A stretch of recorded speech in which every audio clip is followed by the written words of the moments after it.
Arizona game actually ended up being a pretty interesting game against Miami. I wasn't sure what to expect from Miami. With Tua coming back, obviously Miami has not been playing good football the last few weeks. It was I think it turned into a very interesting back and forth game. Obviously turned out on the right side of history, so that's always good. But yeah, I had a lot of intrigue. I know you got to focus on this game a lot more. What were your key takeaways from that game? Key takeaways. One nice thing in this one was it was good to see when an opposing team decided, hey, this Cardinals team likes to run. We're just not going to let them run.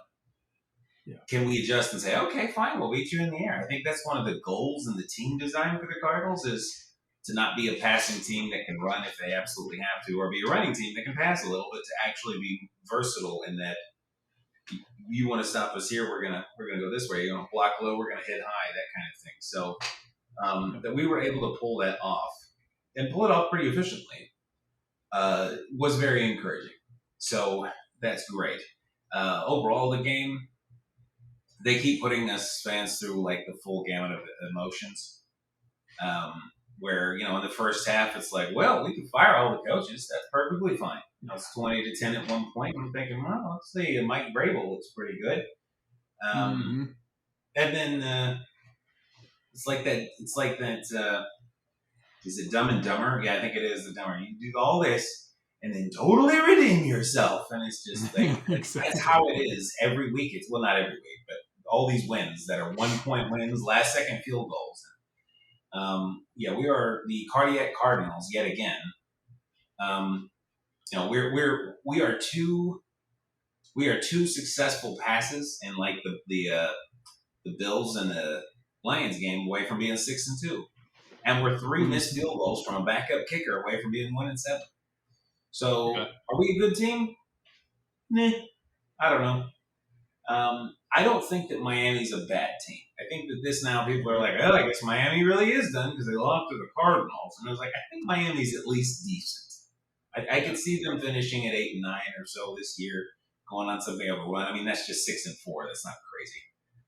Right. So I don't think that we barely beat a bad team. I think we barely beat a solid team. But we did some good things within it.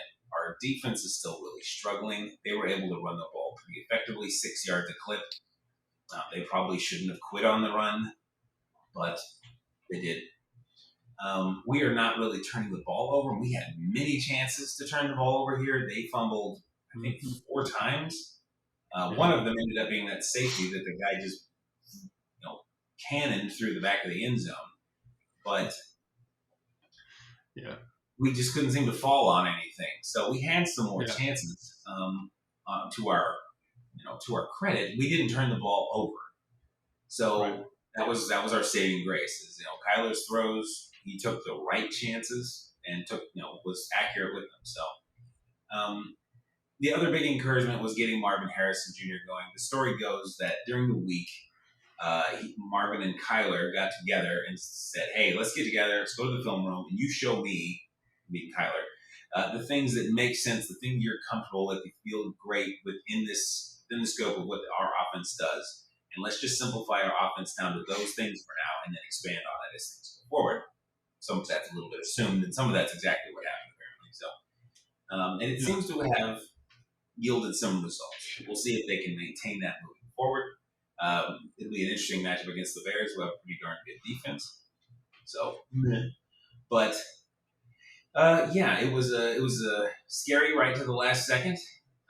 I'm starting to believe in Chad Ryland a little bit, but I'm still at that point where it's like, he's not my starter, and I'm a little scared with 1 second left. Is he actually going to make this thing? Is he going to get blocked? What's going to, we're just kind of conditioned to believe bad things are going to happen. So anyway, when you watched whatever amount of this game you were able to watch, what did you see? What stood out to you? Yeah, Ryland's a good place to start, actually. That the amount of pressured kicks that he has had to make as a Cardinal is probably worth noting.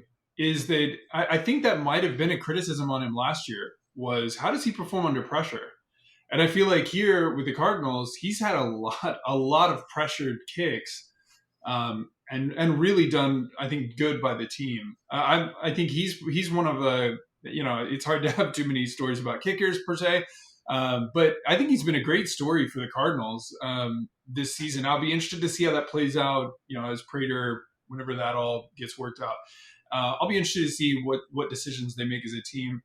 I think Miami's approach to this game made a lot of sense defensively with, hey, let's try to take Connor out of it, because James is one of those guys where he can take over a game. And I think y'all, in a number of games, you've kind of been on his back offensively. Hey, let's get down the field with James. Let's put it in the end zone with our weapons. So I love to see that y'all stayed with him and you got him 20 touches. Who cares that he got 50 yards? Let's stay with the plan. Trey's just beautiful. He is so fun to watch. He is kind of, I think, the heir apparent right now to the greater tight end group.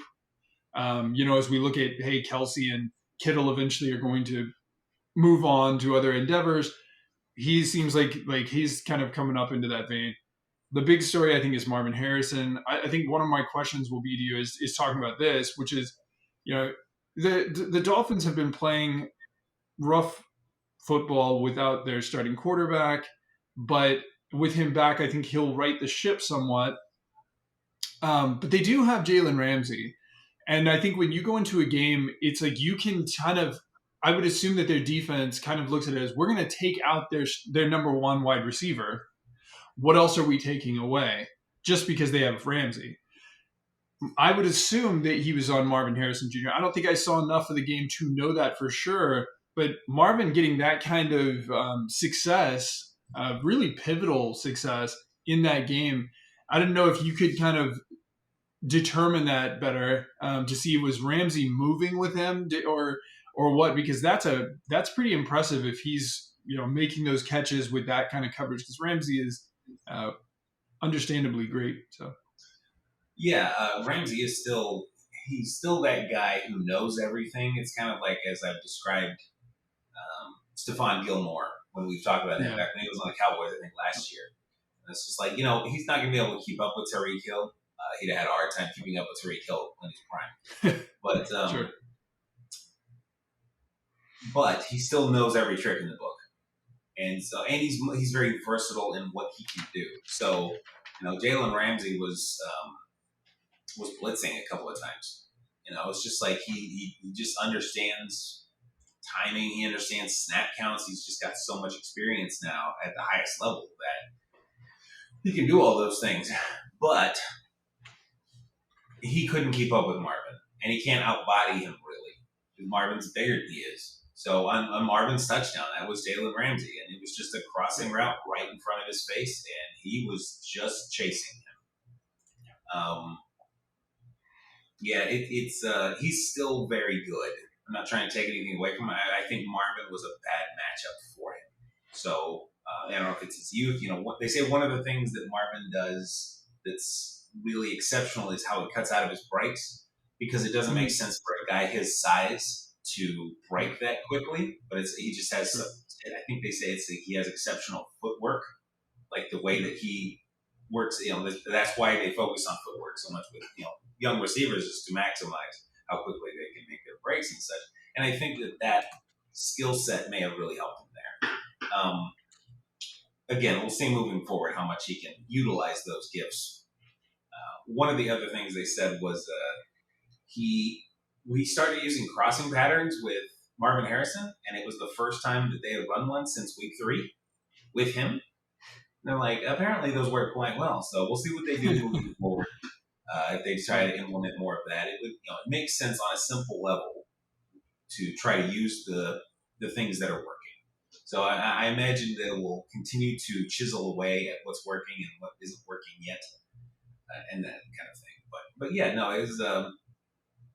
He definitely got their best shot, because they definitely don't have another corner that is anywhere near a Jalen Ramsey. So, yeah, but we'll see moving forward. Cardinals next week, they play against the Bears. And, is it going to be our continuation, or will it be their bounce back game? I guess that'll be fun to look at. Yeah, it should be a good one, though.